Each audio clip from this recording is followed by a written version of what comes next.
Nyo barang, nyo siap dah, nyo rencana mau kirim semelua. Nyo piring ji, piring molen tigernya, kalanya ya. Nyo akan tak kirim langsung semelu, siapnya langsung tak intat bak titipan. Nyo kata paket siap tak kirim kudih semelu.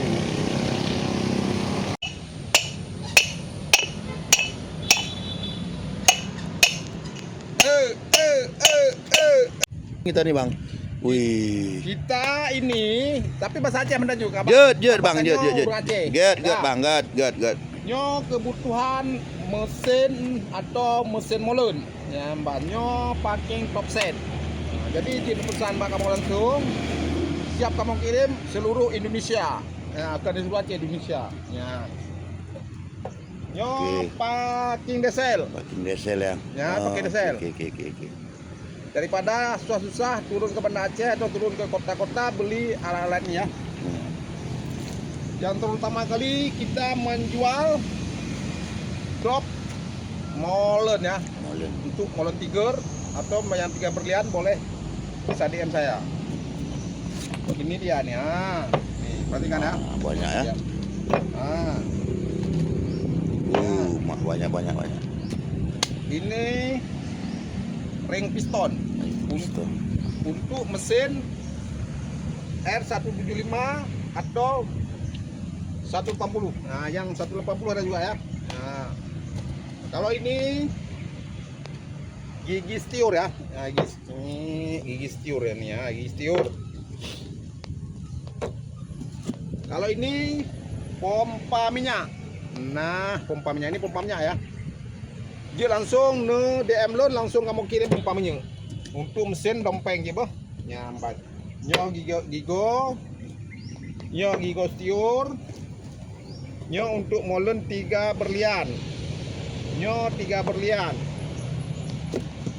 Nyo untuk 3 ring. Giga setiur untuk 3 ring, Bu. Nyambat.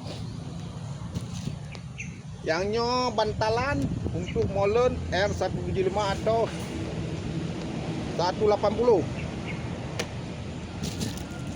Nyo aso nojer kadang-kadang mesin yang kayak damong i lam dangki ji kamati yang kalian kayak pada gantonyo nyamban isi nojer ya nyamban.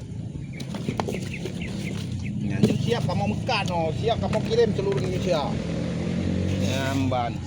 Yang 4 nano migo nyo gede usmelu ya kalanya nyo ronyo akan yang kirim usmelu sedikit lihat usmelu udah kirim ya mbak yang video ya kalian contoh bukan kaleng-kaleng ya kalian gua kula laga ya mbak sih ya nyo siap tak kirim ke usmelu. Nah tak kirim ku sigli 2 usmelu 2 nyambat.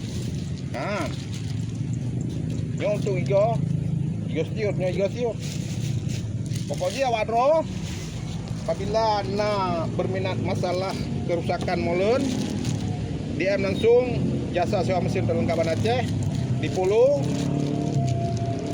supaya modal lebih mudah nih ikuti jasa sewa molen Banda Aceh terlengkap untuk apabila rusak molen nyamban. Jadi baik ragu-ragu DM langsung jasa sewa molen Banda Aceh siap kamu kirim barang-barang yang kandro perle. Sekarang kita akan mengirim barang untuk semelu. Oke?